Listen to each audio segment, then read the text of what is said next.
Hello everyone, my name is Paul and welcome back to the new news. I hope that everyone is having a great day and I hope that everyone is safe, that your families are safe, and that your friends are safe today. And I hope that you've had a wonderful Tuesday.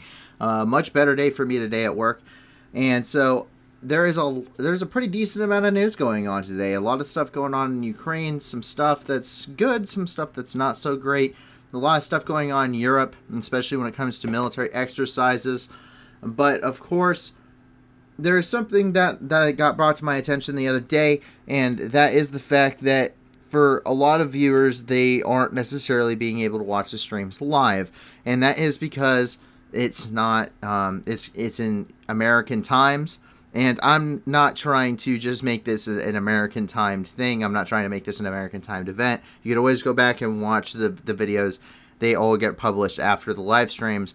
But we are currently working here to hold special live streams during the weekend that may be that will be better timed for our European viewers.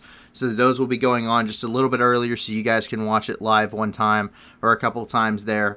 And so we're trying to make that come together. The reason it's so late, even in American time, is the fact that I work full time and I clear up until about 5 p.m. Eastern time, 4 p.m. Central, and then that makes that I basically come home and I have about an hour and a half with my significant other to eat and do whatever, and then I immediately dive in putting this together and then do the streams that can last clear up until midnight. So I'm very busy and I don't really have any other time, so the weekends will be when those special streams would be happening. We don't have a plan yet. We'll make some announcements on our Discord, but also on our Discord and in the video description below, you will be able to find the links to a ton of different fundraisers that we have going on, including those from official governments, including the government of Ukraine. Go check them out. They're all good. We vetted them all, upwards of 80% or more, including there's one called Brothers Brother where 99.6% of donations go directly to their programs. We made sure that those donation links aren't just going to salaries and administration costs. We want as much as your money that you donate, whether that's the dollar or whatever, goes directly towards helping people. And so that's how one of the reasons why we vet, as well as to make sure that money actually gets there, limit corruption, etc. So please check it out. If you can't give a lot, give a little. If you can't give anything at all, give us a like and subscribe, because that helps us reach more people and therefore more people coming in here, getting some good independent news, and also being able to donate for great causes, because Ukraine's not the only ones affected. Millions of other people in the world are being affected by crises that have kind of gotten swept under the rug since the main crisis in Ukraine really started. So we can't forget about those people as well when we want to keep helping people, not just in Ukraine, but all over the world, and even past this war in Ukraine. So we'll continue doing this even after the war ends, and we'll be reporting on different situations all around the world and bringing you the latest news that we can, and of course, the daily review.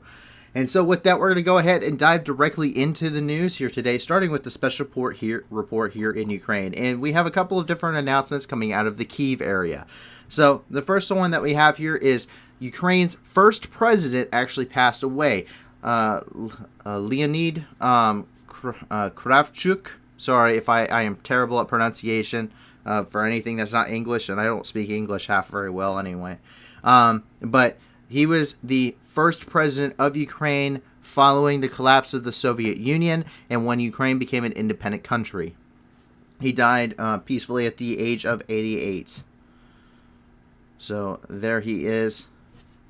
So this is a very unfortunate news, and our condolences go out to his family.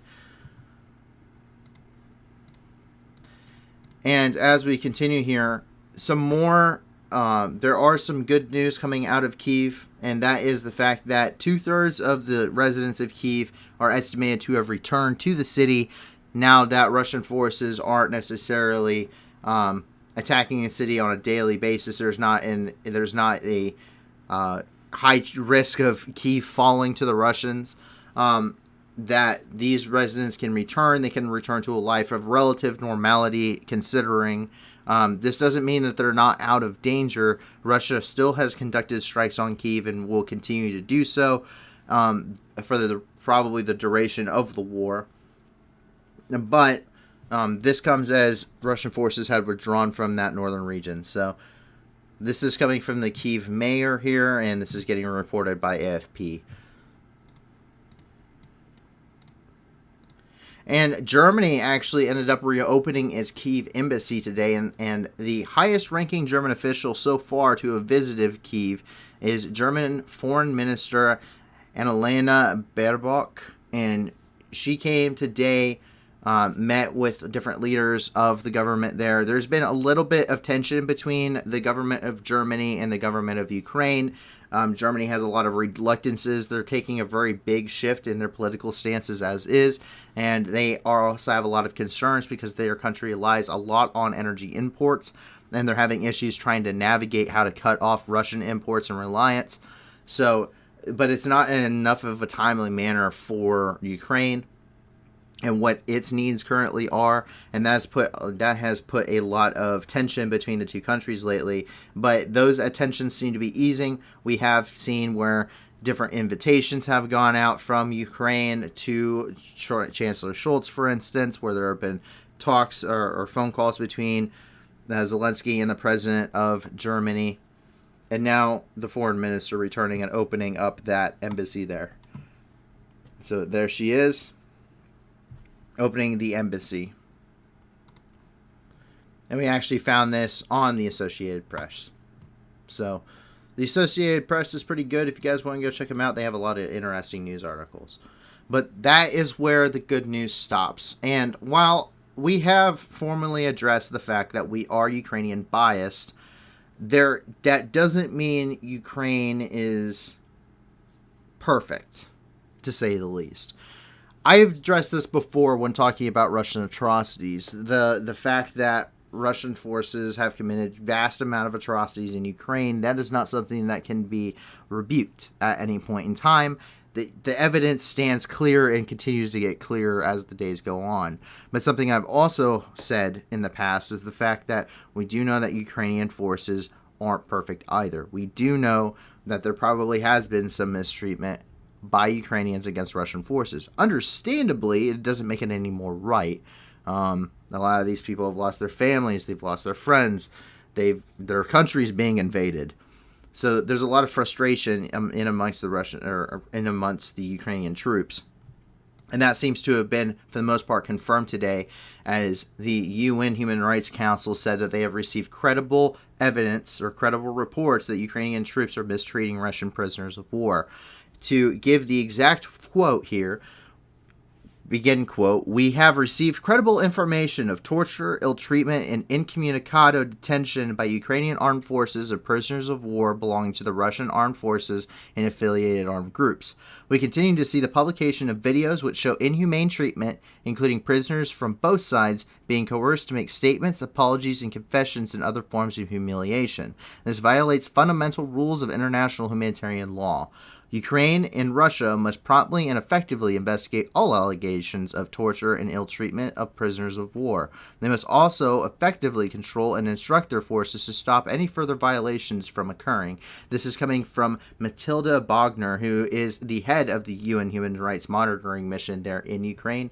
And I caught this at a glimpse as I was setting up to start doing all of this, and I actually had to look into it. And so this actually comes from the article here on the UN's the Human Rights Council page here for the United Nations. And this is from the article published today, "The Plight of Civilians in Ukraine," from their press conference. And it is currently down here. Let me find it here real quick for you guys. Right here where I'm highlighting, that is the quote that I just pulled. If you guys want to go check this out, this is under the UN Human Rights Council. They talk primarily about what's been happening to civilians in Ukraine. There's the title for you, "The Plight of Civilians." It is on the OHCHR.org, which is the official United Nations Human Rights Council webpage. So please, if you would like to know more, go check it out. That's about all they discuss. But there are two sides to the war. Despite biases, we cannot. It would be very easy for us to say Well, that's not been proven yet. There isn't definitive evidence yet. And continue with the Ukrainian bias, but it's wrong to do that. To voice only one side is to be not just biased, but also misrepresenting. So I didn't feel it right if I was to exclude something like that. And I know a lot of people, especially those with Ukrainian biases, are going to be rather upset about these kind of allegations. But it was likely that even in a small magnitude, whether it likely doesn't compare to Russia in any way, shape, or form, but there is some of that going on both sides. And to say otherwise would be an injustice for human rights. So that is the critical news coming out of the Kyiv area. We have received reports, though we cannot say that these are confirmed at all, that both the regions of Sumy and Chernihiv have received airstrikes lately. This is coming as residents are reporting that Russian jets are flying over, dropping bombs seemingly at random, not really hitting anything worth of military targets. Once again, we can't actually state that this is occurring, but that is what we're hearing from the ground there.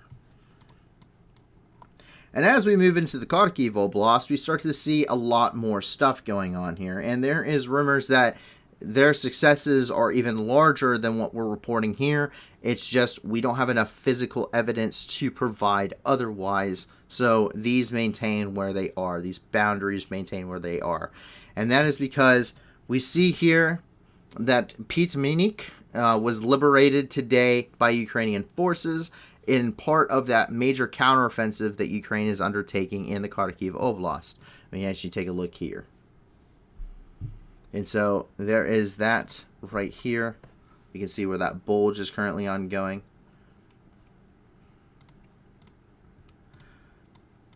And life in Kharkiv continues even under Russian bombardment. And Kharkiv has been bombarded the entire duration of the war.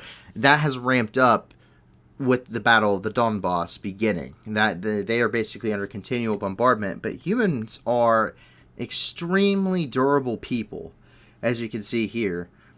Life just has to continue. People, unfortunately, have to get used to a situation like this, and after 76 days of war, you can't help it. You naturally adapt to your environment, and unfortunately that is the case here, but people do adapt. Or on average, it takes about 21 days for someone to adapt to a new environment.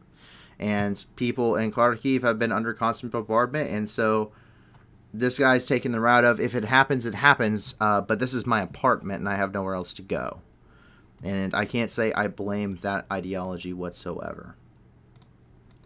But the Russians are obviously are obviously not ignorant of what they are doing, because today we see here that the weather forecast for the day has some blazing sun on the streets of Kharkiv. And the reason we're saying that is because that is what was actually painted. We had this was translated by our in-house translator on the side of a TOS-1A, which is that thermobaric vacuum bomb, quote unquote, those flamethrower tanks that Russia has been using, that use thermobaric munitions. And you take a look here. There it is, painted on the side. These are also known as the Blazing Sun in Russian. That is their nickname in Russian, is Blazing Sun. So, concerning, but we can see that this appears to have been captured. But that comes as the fact that today there has been a lot of talk of it. We're seeing a lot of evidence of it. But the Russian forces in Kharkiv seem to have collapsed. They are apparently in a mass rout, to the point that they're leaving their dead behind. They're leaving their stockpiles behind. They are in full retreat. Their losses have been so significant that the Russian forces are reportedly in full retreat in the Kharkiv Oblast. And we're seeing evidence of it. There's some when we get to the international news as well in Russia but we're seeing evidence that Russian forces in this sector of the front line have essentially collapsed under the onslaught of Ukrainian counteroffensives that have been success after success after success. And the Russian forces just don't have the manpower, equipment, or morale to keep up the lines. There comes a point where everybody snaps, and sometimes that happens all at once, where people just can't take it anymore. And it appears to be that that some Russian battle groups seem to have hit that point. Once again, we know that the Russian forces in this area have taken heavy losses. And that probably is an understatement with the kind of losses Russia is seeing in the Kharkiv Oblast. And I'm sure we'll be seeing a lot more evidence within the next 24 to 48 hours of exactly what we're talking about now. As we move further south, we have a couple of different points here, and that is that there's heavy fighting here in Vohevodivka, in Choshkivka, and also here in Nizhny. Now, this is where the heavy fighting is being reported, but while these may be in red, that doesn't mean the news is necessarily bad, because Ukraine is stating that in the Luhansk region, with attacks centering around these three locations, they have repelled 15 assaults by Russian forces. So, once again, we can't confirm. We're not seeing a whole lot of footage. Normally, when they're actively operating, we're not seeing a lot of footage. But if that is true, that is a massive amount of troops and manpower that has been put into these assaults over and over and over and over and over again. And every single time they go in there, they take losses, they retreat, and they try and come back out. Every time that's happening, they're hitting that brick wall of Ukrainian resistance. They are becoming more and more combat ineffective, and they're going to take heavier and heavier losses every single time. And at this point, you have to wonder, with Kharkiv breaking, how much longer is it before Russian troops in areas such as Izium, which was seen heavy fighting, or in places around Severodonetsk, which has seen heavy fighting, or Popasna, which has seen extremely heavy fighting, end up just breaking and routing as well. We don't know. It could be days, weeks, hours, months, but if it's the cracks are starting to seem to be formed in the Russian forces. We knew that they were being formed northwest of Kiev, and now they seem to be becoming catastrophic. As we move further down into the Donbass, we see here that Ukrainian forces shot down a Tu-141. I have never heard of this thing before now, and there's a reason for it. It's a drone. It's called the Swift. It's a drone that was made by the Soviet Union. It served in the Soviet Air Force between roughly 1970 throughout the 1980s before it was discontinued and labeled obsolete by the Russian forces in the 80s as a drone. Now, we do know that Ukraine had used them also in 2014 because they had mostly prior Soviet arms for their use, but this is a Russian one. Take a look here.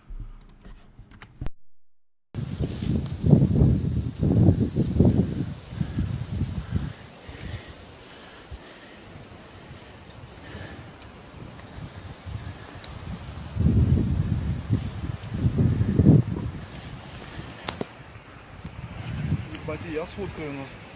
Ну, мне для документации. А я просто. Ебать, сука, дура нахуй. Ого, блядь. Такая хуйня, малята. You can see the red star there of the Russian Air Force. So you have to start wondering then, if they're bringing out this old of stuff, stuff that in the 80s they said, this stuff isn't all that great anymore, we got better technology now. In the 80s, then you got to wonder, how effective is this? Like how what are their stockpiles like for drones if they're using stuff this old? I mean, this is stuff from the 70s. Not to say that's necessarily a bad thing. I mean, we still use the B-52 bomber in the United States, and the B-52 started with a tail gun because at the time it was still relevant to have one. So I'm not saying like the old stuff's bad necessarily, but when the Soviet Union in the 80s, that's getting ready to move up into that collapse era, and the wars in Afghanistan and all of that are saying this stuff isn't good enough anymore. Is it good enough in the modern warfare? Is it good enough almost 50 years later? Probably not. I mean, probably. And once again, we know that they're probably suffering shortages. There's a lot of talk that Russia is suffering shortages on a lot of different pieces of equipment, coming from different Western intelligence agencies and military analysts. And let's drop down here to Mariupol. So Ukraine, so Kyiv today specifically, some of those Ukrainian officials confirmed that over 1,000 troops are still inside of the Azovstal. Many of them are wounded, but they are still there. And so we do have some photos from the Azovstal there, where you can see that smoke rising across the bay. But they are still being engaged heavily by Russian forces, and the situation continues to deteriorate. While they still firmly hold the Azovstal, and they likely will for an extremely long duration of time, every passing minute the situation is getting worse and worse. And while the morale and the resistance is strong, so is the Russian shelling, and so are the mounting casualties. They are taking a lot of casualties. And we have some photos from inside the Azovstal today, kind of show you the situation they're in.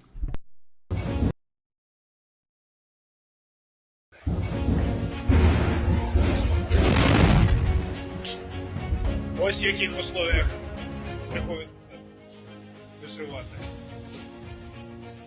Там в підвалі ми живемо. А перший, другий етаж горить. Чуєте, як прилітає, взривається.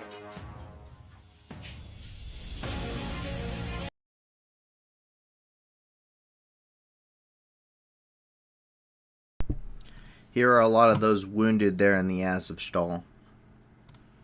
You were talking about amputees, people who have lost limbs, people who have been shot, people who are having all sorts. They're not combatants anymore. They are wounded. They are heavily wounded. They're not even walking wounded anymore. They just can't fight. And that actually brings on protections under the Geneva Convention that are blatantly being rather ignored by the Russian forces.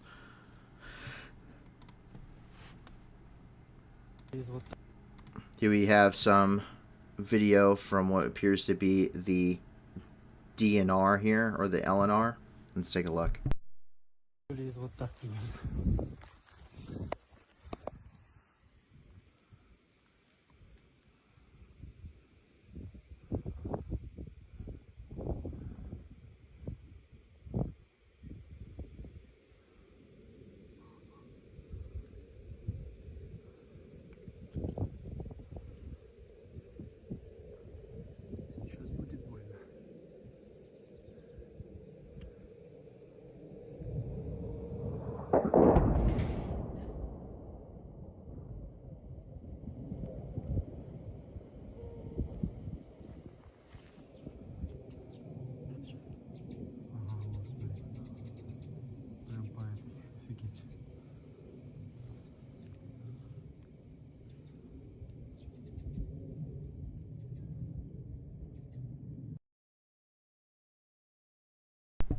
The amount of ordnance that's been used against the Azovstal steelworks is almost incomprehensible to the human mind.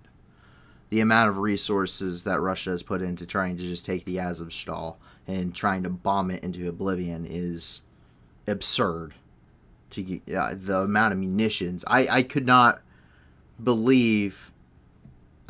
simply believe how much that they have used. I mean, carpet bombing, constant rocket attacks, constant artillery attacks, constant cruise missiles, constant everything, let alone the ground fighting, tanks and IFVs, APCs, infantry.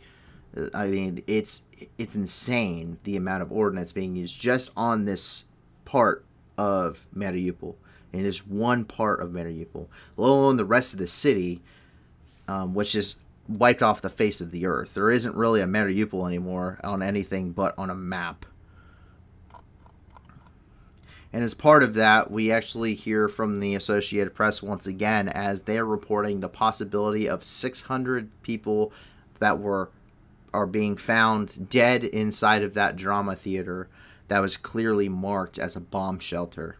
This was hit earlier in the war, about a month ago, and Russian forces hit it had a direct hit on it with an airstrike. It seems to have been targeted. And on both sides of the pavement, if I zoom in here, on both sides of the pavement here was the words in Russian, children, marking it as a bomb shelter. And not only that, but of course we know that people are being forced, the men specifically in the occupied areas are being forced to conduct the cleanup of the city. They were forced to do this for the routes being taken for that May 9th Victory Day that we saw being paraded around here in Mariupol as well. But they're also doing that for the rest of the city. They're assisting in those cleanup efforts, whether willingly or not, by Russian forces. And except for this location, except for the drama theater. In fact, there is a crew out of Moscow that has come down to Mariupol specifically for clearing out this location, and we do have some stuff on that, so we can actually see this crew directly from Moscow here. Not a single civilian cleanup not a single person assisting civilian cleanup in sight. So, once again, an estimated 600 dead are buried underneath that as a result of the airstrike. Once again, here's that AP article regarding that situation there.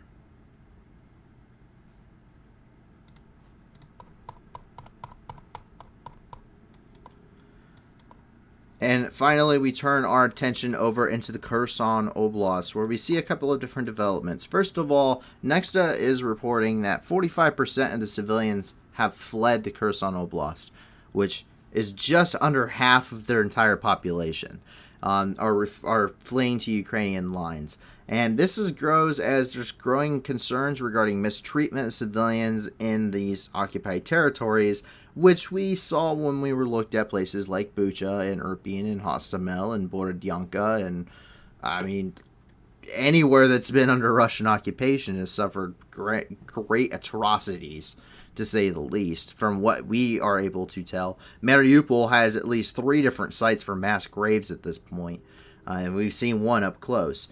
But this is coming from Nexta TV, who's been rather, they are very accurate with a lot of their stuff. They are a different news organization, but they have thus far proven rather accurate. We've had their stuff here before. But part of those accusations is something that is not very confirmed. It's not confirmed at all. We cannot say that any of this is valid. So please don't misconstrue this with me saying this is a fact.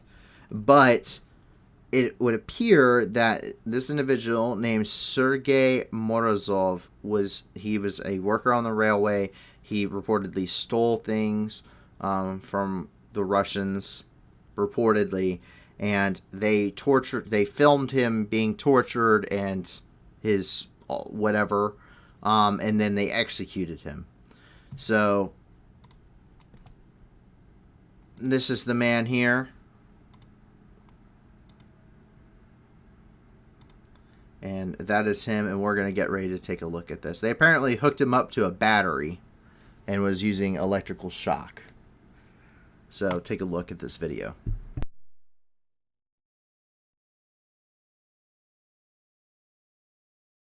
I appear to have posted the exact same thing twice, so I apologize for that, guys.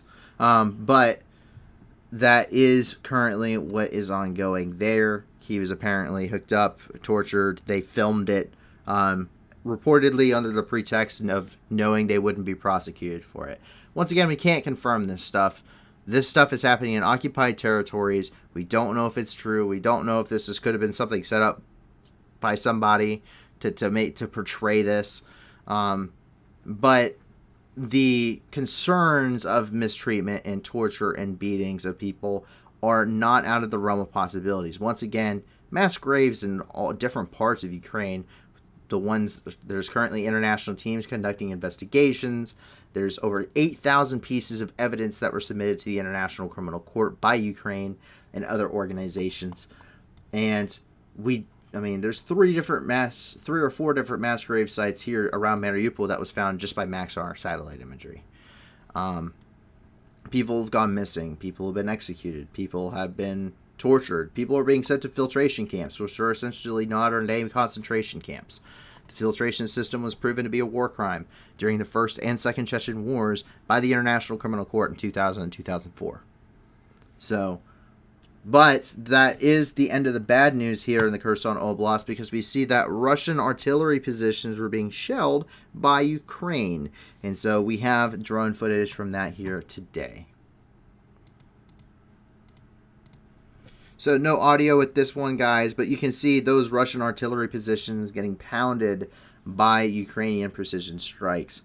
Or I should say precision artillery. Artillery is considered a indirect fire weapon. So these things aren't going to land, all exactly on the point unless you're using something such as the Excalibur round, in which case it will 100% land on exactly where you put the mark on it. But the artillery usage in the front, the entire front on both sides, is insane. It is absolutely insane, to say the least. This is the level of artillery usage on both sides is something that mirrors more of World War I than any other war in history. I mean, we had a video here where things looked like the opening day of the Somme in 1917 than it did at any other point in any other war. I mean, just craters for miles and miles and miles and miles and miles in open rolling fields. It really brings back the vibes of World War I. And we also see trench warfare occurring as well.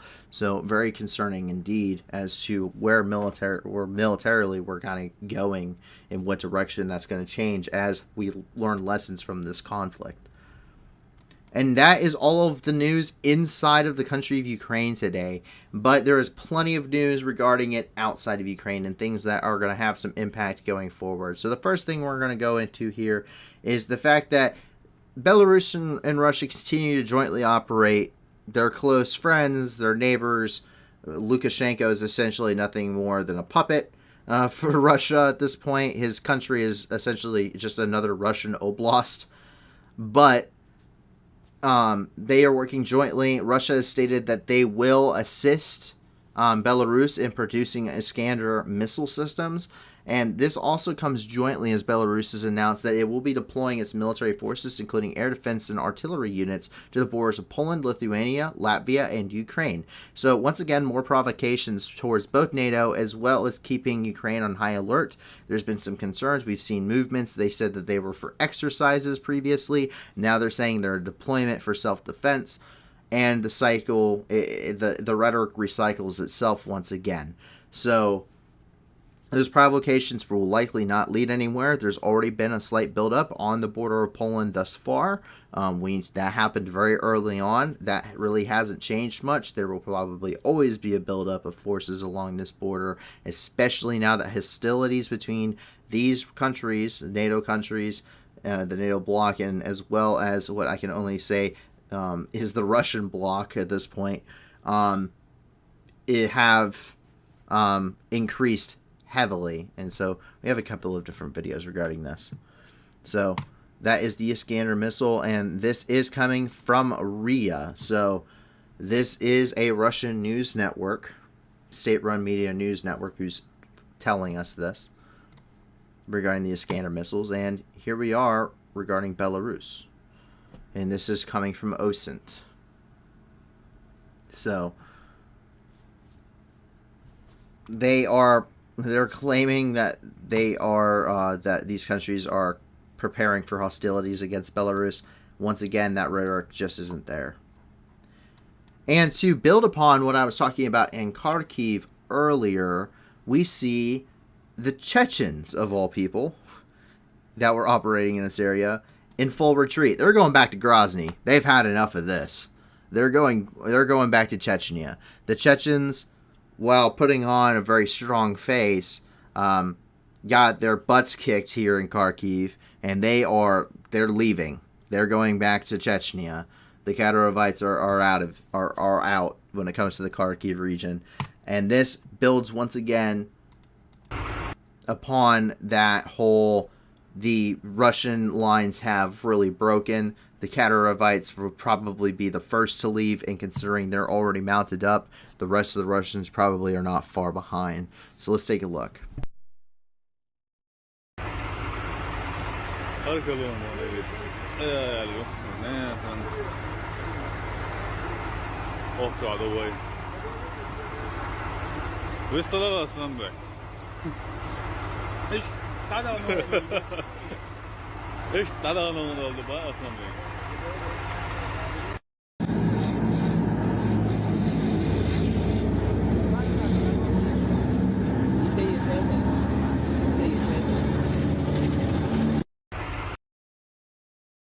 Now, we do know that Russian forces are rotating their troops. Ukraine has confirmed that. That was something that I had brought up before where I said I don't think they're rotating their troops. They apparently are rotating forces. In fact, we heard that an entire division near Izium was rotated out because they took such heavy casualties. The fact is, you can't just give these guys a little bit of R&R and hot chow and send them right back out. You need to, when you're pulling and rotating forces, you're doing it to replenish losses, and Russia isn't bringing enough troops and manpower, nor do they have the stockpiles for what could have been a general mobilization, and that is the hypothesis regarding why Russia didn't generally mobilize, because logistically they can't. And if you can't supply your forces and replenish your losses, then you can't continue fighting, and your unit is just perpetually combat ineffective and can no longer truly operate at its potential. And that is part of the problem. And as we move further south into Moscow, there's a couple things. So first of all, this got me a little bit worked up earlier, as one of our staff members could tell you. But trees were planted in the patriotic Z shape in the Moscow Oblast today. And it brings back more reminiscence of what the Russians would call the Great Patriotic War, or as anybody in history otherwise except for Russia would call it, World War II. And I'm going to take a look. Someone already put this one together. There's the Z, and there is, of course, the swastika. And I wanted to bring this up as well because I didn't realize that they had already done this. This is a swastika. It was discovered 60 years after the end of the war. But this is a swastika as well as 1933 that was planted by the Nazis in Germany. And I don't usually go on rants. I don't think it's very professional. But there comes a point where you can only portray something so many times, and I simply cannot, but I can't really fathom it. Russia continually says over and over and over, they've beaten this horse dead 3 times over now about they're fighting Nazis, they're fighting Nazis, they're fighting Nazis. And every single time, their flyover they were preparing for, that was inevitably canceled. The flyover that had the Z in it. The Nazis did the same thing with the swastika. They're planting trees in the shape of a Z. The Nazis did the same thing with a swastika. They said that they're taking over ethnic Russian lands. The Nazis did the same thing with the Sudetenland. That is why Churchill came to power, because the guy before him got kicked out with a vote of no confidence after not only did he take the Sudetenland, which was the peace agreement, but he took over the rest of Czechoslovakia. On top of that, just the images from prior to the May 9th when we saw their uniforms with the red armbands, white circle in the center, and a nice black letter. The Nazis did the exact same thing with the swastika for their stormtrooper battalions. On May the 9th, yesterday, when we showed a video of guys in their what appeared to be similar outfits, the stormtrooper detachment tan outfits with Z's on their arms. I mean, the reasoning, the rhetoric, the talk of victimization, the the imagery. If nothing else, if you just picked up a history book and opened it up to page 55 and went, wow, that's what a Nazi looks like, and I showed you a picture of Russia, someone would be appalled. That's all I got to say. I mean, it's not very professional, and I do have a bias, and I do try and remain professional, but it's come to a point where it's just so obvious, guys. They're like the off-brand version of a Nazi. If a Nazi is a name brand, they have become the off-brand version of a Nazi. The government and their military has. And that's just my personal opinion. So I just can't... I mean, how many images have I shown here on this stream? How many? Countless. Countless images. It's the 30s all over again.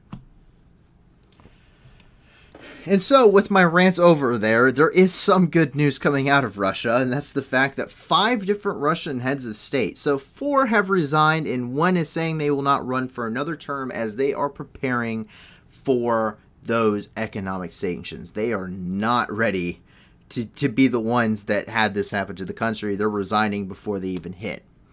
And so, this is something that was reported by Reuters. All 5 of those areas are expected to hold elections in September, and that is the Tomsk, Saratov, Kirov, and Mariupol oblasts in Russia, as well as the Ryazan. And once again, we got that from Reuters, so if you guys want to take a look as sanctions start giving their bite there. Been a lot of bark, and we're finally seeing some bite. And out of the rest of Europe, now, Lithuania has officially recognized Russia as a terror state. So, this is the same thing that the United States did to Iraq in 2003. They did the same thing to Afghanistan. And so, basically, Lithuania is like, you are a state that harbors terrorists. First of all, you're committing genocide. They recognize genocide in Ukraine. They're the first state to officially do so. They labeled Russia a terrorist country, a state that supports and carries out terrorism. And this is all coming from the parliament. Absolutely wild. But Lithuania is the first state to officially do it. And they do it right at the same time as there are big military exercises going on in the Baltic region. They are prepping to occur. And this is called Arrow 22. It's a joint military exercise between the Baltic regions. When we see it in 2 different locations. First of all, we see U.S. forces landing there in Norway for this training exercise. And there's photos of that coming out today as several of those Globe Masters were landing there and offloading their troops and equipment. Looks like the Airborne there. U.S. Army Airborne. And we also see them arriving there in Finland.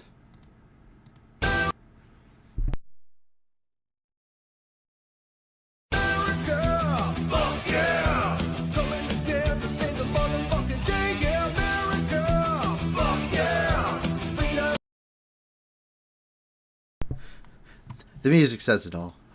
That's all I gotta say.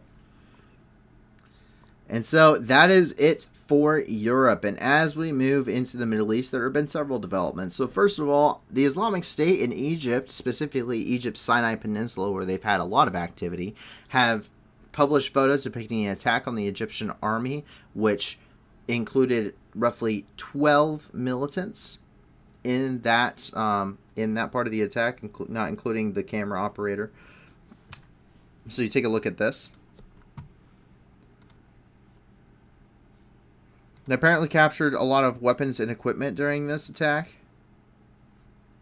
though we can't confirm exactly what the losses were for the Egyptians.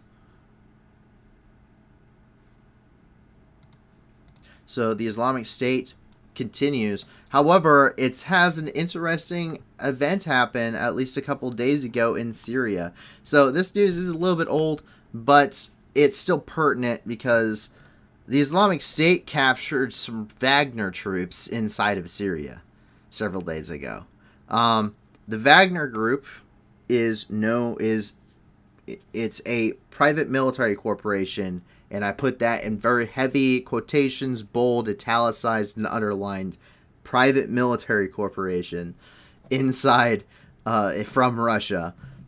They are essentially an extension of the Russian military that allows the Russian military to operate with plausible deniability.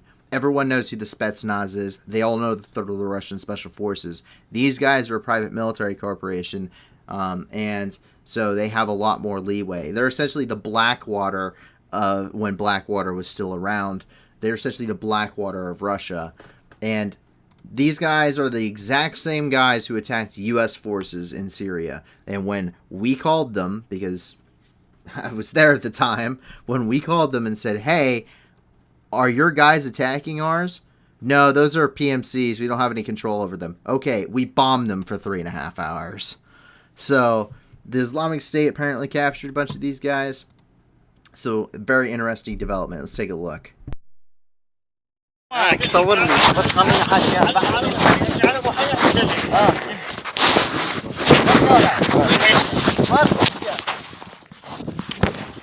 شو يا خنزير؟ شنو؟ روس؟ ها؟ روسكي؟ روس؟ تحكي عربي؟ هذا جوالك الحلو؟ ها؟ Франции, ты Я, значит, у меня есть информация по вооружению. So they're probably going to be, I probably shouldn't say that, but they're likely probably going to be killed, just because of the fact that, one, ISIS is kind of notorious for that, and the Russians also gassed a ton of people with sarin gas in Syria and chlorine gas, and so there's not really a whole lot of quarter for Russians in Syria, especially after Aleppo and Idlib. And we're going to jump up here to Armenia, where those protests continue in Yerevan for yet another day. And it seems that the police are acting more harshly than the previous couple of days regarding what's going on there and cracking down on that violence. So let's take a look.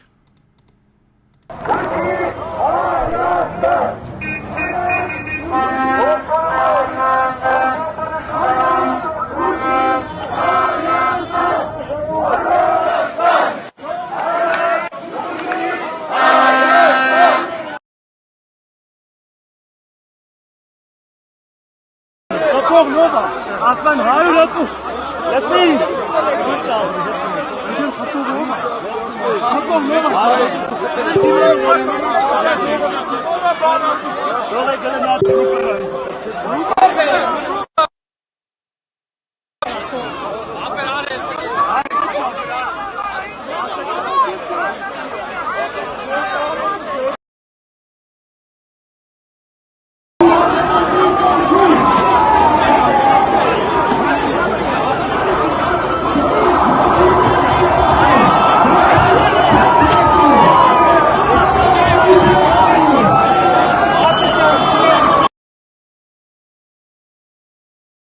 So once again, the civil unrest there continues in Armenia.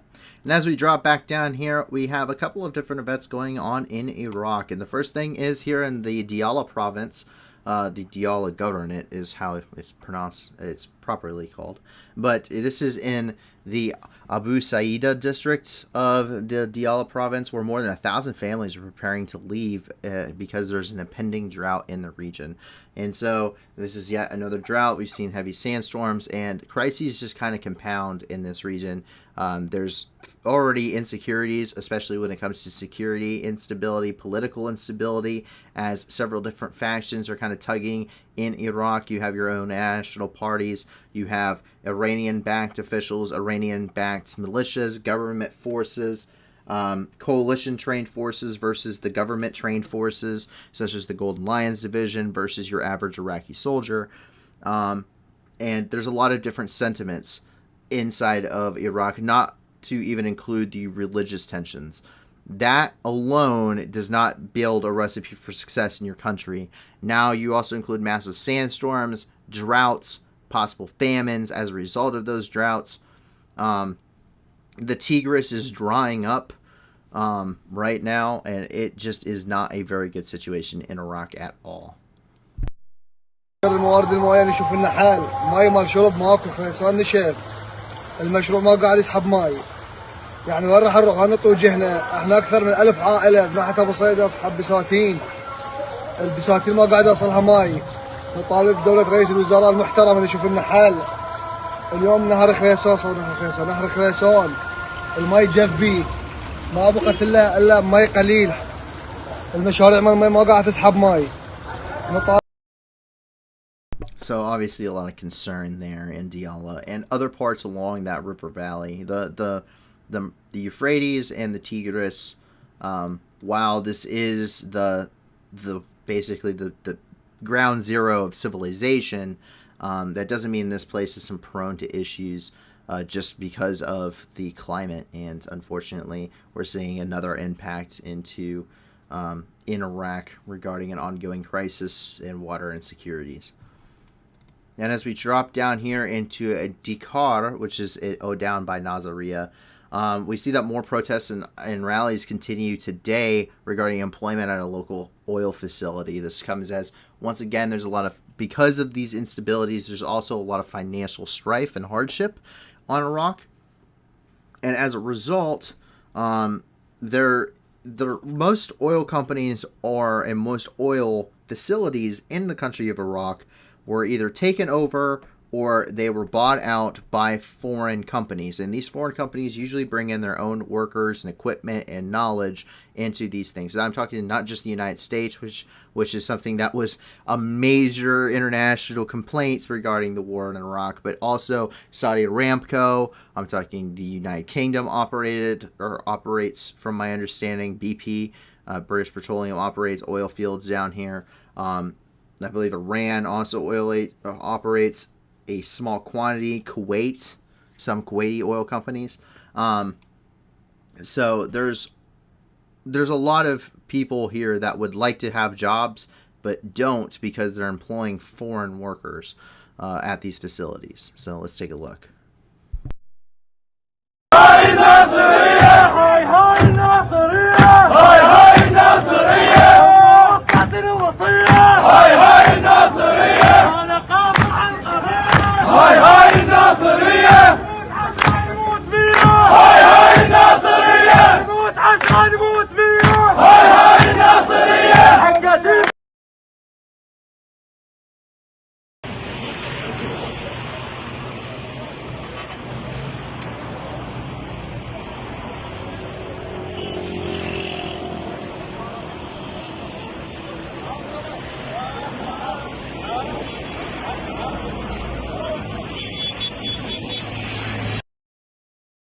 While I understand that it may be important regarding your protests to really send a message by lighting a bunch of stuff on fire outside someone's gates, if you're trying to be employed at an oil facility, I don't think the smartest idea is to light a fire next to all the oil. Just a little something to point out there. But yes, there is a lot of unrest regarding that and a lot of friction. This has been a point of contention. Those oil fields have been a point of contention for decades. And that isn't going to stop. It was a point of contention even during times during like World War II and of course during the Gulf Wars, and it continues to be a point of contention. As we move over into Afghanistan, we see that there is cleansing in the Panjshir province. And so what this means, well, whenever you hear cleansing, people think of like washing their hands or whatever. There's actually two levels of atrocities you can really commit on a very large scale. And this is something I was explaining a little bit prior to the stream to somebody, and this was the fact that you have genocide and then you have ethnic cleansing. And ethnic cleansing is very similar to genocide. You will see these terms being used interchangeably, but at the most basic level, genocide is you prevent the escape of the individuals and then you kill them. Ethnic cleansing is you kill a lot of these people and force them out of an area, but you don't prevent them from escaping. That is the most basic understanding as to what ethnic cleansing is versus genocide. And that is occurring in Afghanistan now, reportedly. reportedly. And this comes as this is the Panjshir province, which is where Ahmed al-Massoud Jr. has been conducting a level of resistance against the Taliban. It's the last region in Afghanistan not officially under Taliban control. And his father fought the Taliban and alongside coalition forces during the invasion of Afghanistan in 2001-2002. So he knows what he's doing. He's lived it before. He's following in his father's footsteps. A large part of his resistance, a sizable portion, was actually captured by the Taliban during ongoing fighting. We do know that the Taliban have brought in lots of artillery, lots of thousands of troops from our understanding, about 4,000 troops in total. And as well as they're even using what little air force they have. They've been using helicopters to transport forces over long distance in a rapid movement, as well as providing close air support to their forces, which is relatively advanced considering 2 years ago they were considered a terrorist organization that had nothing more than a couple AKs and Dishkas and some RPGs. So they've come a long way, but they're having issues. They're not a standardized military force, but whatever it means, they're still militants at the base level. They're a militia, and they're taking heavy casualties as a result. But we see that there are a lot of Pashtun nationalists who accused the Taliban of executing people, even that could even be related, possibly, to the resistance front. Anybody has been executed that could have ties to the resistance front. So if they're suspected, they've been detained and taken away to an unknown location where they may have also been executed. And they are, I mean, some of these people didn't even have anything to do with Ahmed al-Massoud. They are literally clearing house in this region. They are tired of having resistance here in the north. They did not like the Northern Alliance. They are not about to deal with this for a second time. They're not about to have this weakness, and they are going to stamp it out right here, right now. And they were going to make sure that it never occurs again. And it appears that their ideology behind that would mean that they need to ethnically cleanse the Pashtuns in this region. Reportedly, once again, I can't confirm any of this. This is Afghanistan, but that is what we're seeing.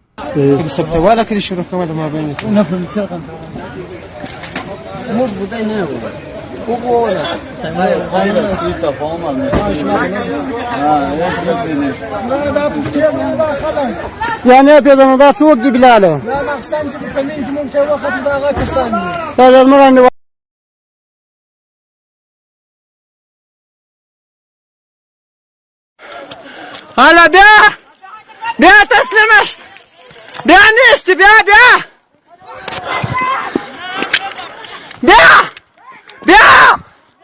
ناخدش بيا اقتاشو ناولو مولي صاحب ناولو مولي صاحب بيا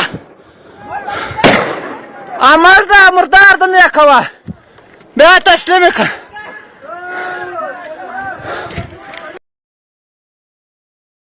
So the fighting continues, and the growing calls of atrocities continue there in the Panjshir. And as we continue further east, we've actually come down here to Sri Lanka, and that's because the unrest continues. So two brothers, one was the prime minister, and one is the president. The prime minister has resigned. The president has not and refuses to do so. And this comes as curfews and state of emergencies. The military has been given special powers. They're dispersing riots with water cannons. The citizens are setting houses on fire. They actually sacked the house of the prime minister. He was taken away by the military to a secure location. 7 people are confirmed to have been killed in the unrest thus far. That's up from 5 that were reported on yesterday. So the situation continues to deteriorate inside of Sri Lanka as the economic crisis continues to compound and civil unrest continues to occur as well. And once again, the president is refusing to resign despite all of the active violence. So, you can take a look at some of this here. A lot going on indeed. And we're not just talking about, a couple of protesters being killed. One of these people that were actually killed was a member of the Parliament of Sri Lanka. As you can see, houses are being burned down. So that it went from peaceful but very vocal protests to it's quickly escalating now into a more violent political unrest inside of the country of Sri Lanka. However, the news coming out of there is limited as Sri Lanka has shut down essentially all social media. And as we roll over, over to here, we can actually take a look here in Ecuador. We see that prison clashes leave 40 dead and 100 people have escaped. Originally, 220 people escaped, but 100 people remain on the run. 40 people were killed in the gang clash inside of the prison. However, from our understanding, the prison is back under control of the government, and they are currently searching for the remaining 100 individuals on the run. Dozens of prison inmates were killed during a riot early on Monday in Ecuador. The riot was sparked after a gang leader was transferred to Santo Domingo's Bella Vista prison, which authorities believe may have caused unrest among prisoners. During the riots, authorities say 43 prisoners died. Most were stabbed to death, and 108 prisoners remain at large, and 112 have been recaptured. And so that is coming from Reuters. We also have another one here regarding this situation.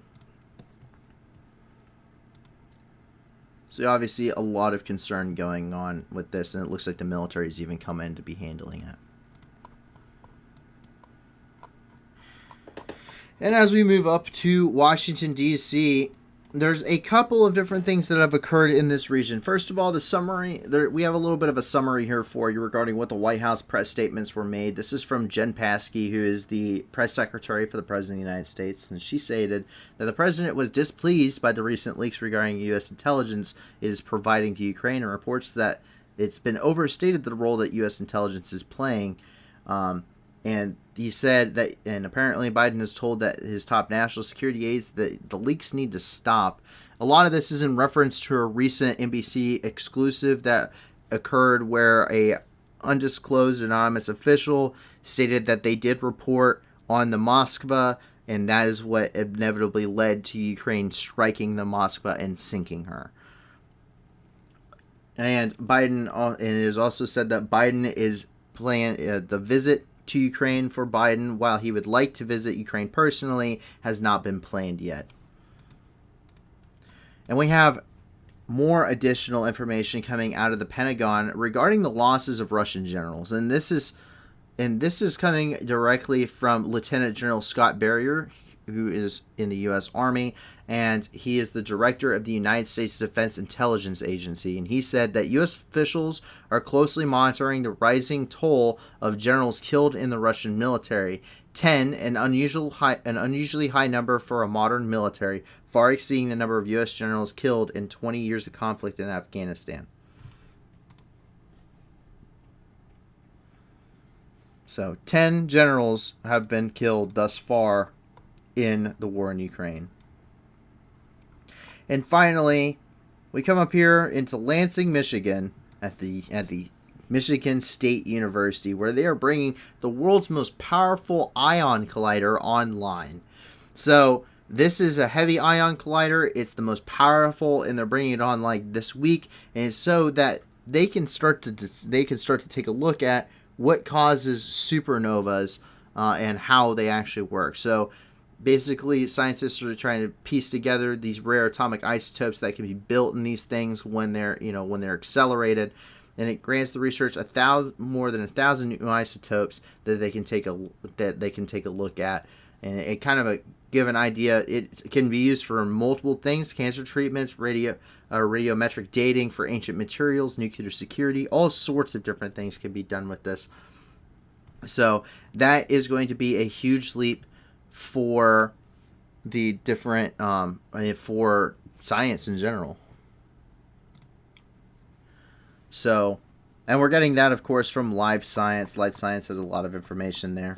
So, very interesting information and a very cool thing currently going on for the realm of science. I mean, furthering the understanding of our world is what allows us to continue to strive for bigger and better things. In fact, an interesting idea right now is floating around is that science has advanced to the point that the likelihood is that the first person who will never die has already been born, just because the advancements in medical technology, stuff like this that will allow for additional cancer research, is going to be a huge leap.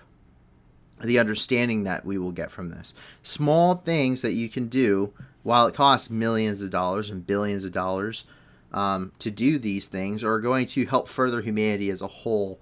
And it's very cool when we can understand more and more about the universe, the past as well as the present. For those who do not study the past are unfortunately doomed to repeat it. And I think that may be part of Russia's fault. And so with that, we are currently wrapping up the rest of the news. And that is actually it for the night. I hope that you guys have enjoyed. I hope that you guys are getting a lot out of it. I apologize for some of my personal opinions earlier. I know that usually is something a little bit uncalled for, but there comes a point where I need to get some of this stuff off my chest in a more open platform and kind of talk about some of my personal bits here, because while I do try to be unbiased and I do try to present a front, I am also human, and the stuff that I see frustrates me. And I think it frustrates a lot of other people out there too. I don't hate the Russian people at all. I've actually had this discussion with a Russian national here within the last couple of months regarding this. Some pretty in-depth discussions about what was going on, and it gave me a lot of insight. So I don't hate the Russian people. The government and the military I certainly do, but the people themselves definitely not. But there's a lot of concern in the world. There's a lot of things that frustrate me, and I apologize once again for the vent, but everyone kind of needs to do that every once in a while. And with that, please check out the description below and check out the fundraisers, because while I may need to get things off my chest, something else I need to get off my chest is the fact that there are millions of people that still need our help worldwide. Ultimately, this is what the purpose of this channel is. We want to help people. We want to give you unbiased news. We want to give you apolitical news, stuff that is pertinent, the truth. We don't want to just sit here and give you political, commentary. We want to actually give you what's going on in the best way possible from independent sources. And we want to do that so that way you can join us in helping people worldwide. There's millions of people in different crises across the globe, not just in Ukraine, but in places like the Horn of Africa, places like Southeast Asia, places that we haven't even been able to cover yet, just because we don't have a lot of sources regarding them, that will always need our help. It was before they needed our help before the war began, during this war, and after. So check it out. If you want to support Ukraine, there's plenty of stuff there for you, including the official United 24 initiative, which is led by Ukraine itself, and then as well as plenty of other humanitarian and military efforts for that. And please check out also, don't forget about Ethiopia, Somalia, and Southeast Asia as well. They need our help just as much as the people in Ukraine. So if you can't give a lot, give a little. If you can't give anything at all, give us a like and subscription. The more people we reach, the more people can come here, enjoy the same kind of news, get away from kind of those larger media stations that do that kind of political commentary and have some interesting opinions, to say the least, and get into something that's a little bit different, a little bit of a different kind of method to the madness, so to say. And I want to thank the staff. They are really the ones that put this together.